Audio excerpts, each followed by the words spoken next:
the way PSG play, it's a mini version of Barcelona. And we said since the beginning that Inter matched up really well against Barcelona, and they're going to match up well against this PSG side. You just always wonder with the quality in the attack. Like, Inter are some of all their parts, right? So it's not going to be just, oh, what's Lautaro going to do on the day, or what's Thuram going to do on the day. Is it going to work on the day? Those movements, the wing-backs coming inside and running and creating those third men. They're very good from set pieces as well. But then I don't think that Inter has anybody like Dembélé and Doué.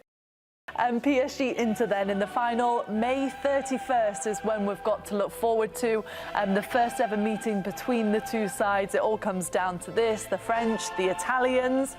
How do you feel, Grell? Do you find it hard to pick a winner? PSG on paper are the favourites in this game. After yesterday, 100% Inter's going to win in the final. I think I got a bullet in my mailbox last night, to be honest. A red dot. A pig head they sent to your house? Yeah. So hang on, are you saying that because you're scared, or are you saying that because you genuinely believe it? No, I'll give my honest answer now. I think it's a really close final. We're going to see now. I'll check right when we get off the show what the odds are going to be for them. I think that PSG is a more balanced Barcelona side. They have an incredible front three like Barcelona have, incredible midfield three. But I think they understand a little bit more the game management. We saw that today, where they were not at their best but still got the job done. So they'll make it interesting there. But an Inter side with more rest, with more time to get their healthy guys back is going to be, I have it legit 50-50 split right now. I would choose PSG, my personal choice. I think PSG can get it done. But there's been moments in second legs that I didn't think they could be that sloppy. Today they were sloppy, and against Aston Villa in the second leg they were sloppy. And if Inter can rough them up, Vitinha today was poor. And Vitinha, we've been touting Vitinha as beyond the missed penalty kick. The missed penalty kick put the cherry on top to a pretty bad game. But if Inter can rough him up, get him out of the game, because we've been talking about him being the best midfielder in the world, or a one-of. Today he didn't show it. And in a one-off game where you don't have two legs to make up for errors, Inter on to something. Ultimately, though, I think PSG is going to get it done.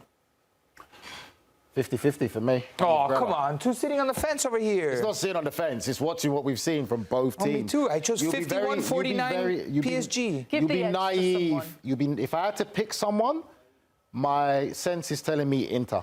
I'm going to give Inter the favourite over PSG. Also, I'm going to go with Inter. Was a group that was just there. They were just there. They just figured out, and they created chances in that moment. And a lot of those players in that moment were never there before, and never felt the heat of the Champions League final. Now they were just there. And Inter, these guys are super young. PSG, never been here before, with the obligation to win, because no other French team other than Marseille in '93 has won it.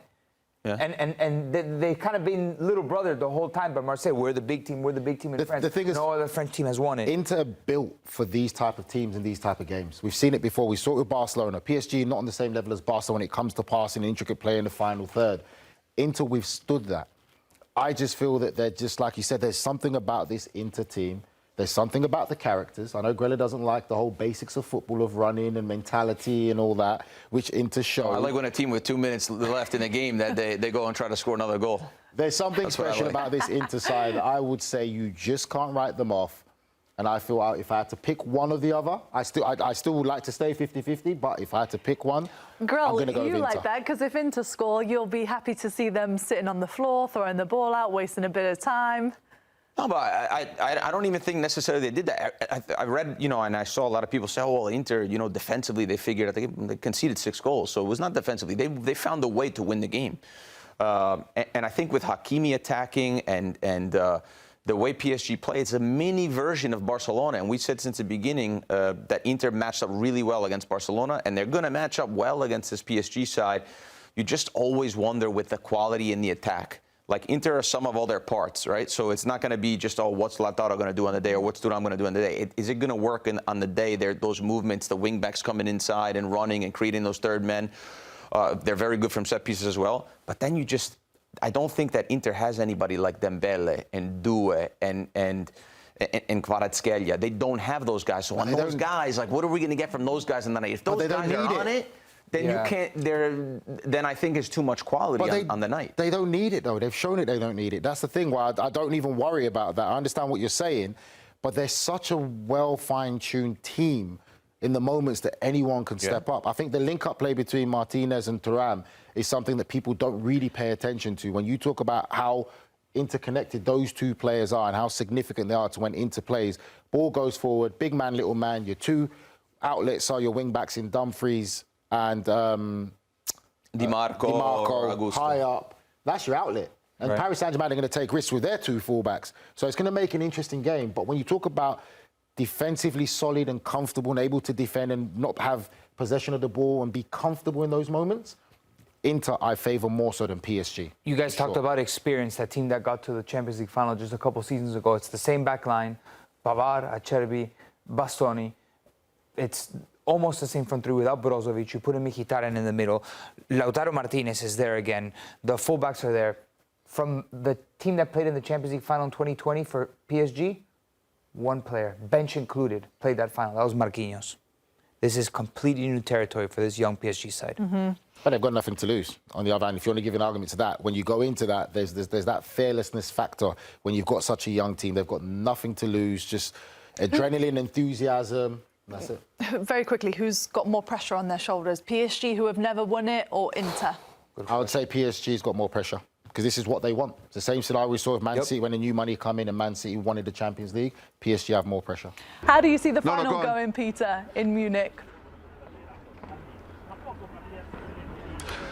Yeah, interesting. I think this PSG side. We interviewed Nasser Al-Khelaifi, who's the president of PSG, the owner, and they've been very clear about this project. They said, we're going to get rid of all this Galactico idea. Luis Enrique will, he wants a different route to success. So it's young players, young people, and they actually put out a team today that averaged 24 years and 261 days. It's the first time a team under the average age of 25 has ever qualified for a final through the semi-final. So that project is working, and it's absolutely fantastic to see this team. They are entertaining. They've got great personalities. Kelly up front. You got Dembélé, who didn't come on until late. You got so many exciting players, as well as a really well-organized team. So we talked about Inter not conceding goals, but in the semi-finals they conceded 6 goals. So PSG will obviously have been looking at that. So I'm thinking that the knowing that we can score and the quality of PSG, I think we will see more goals in the final that we are normally used to.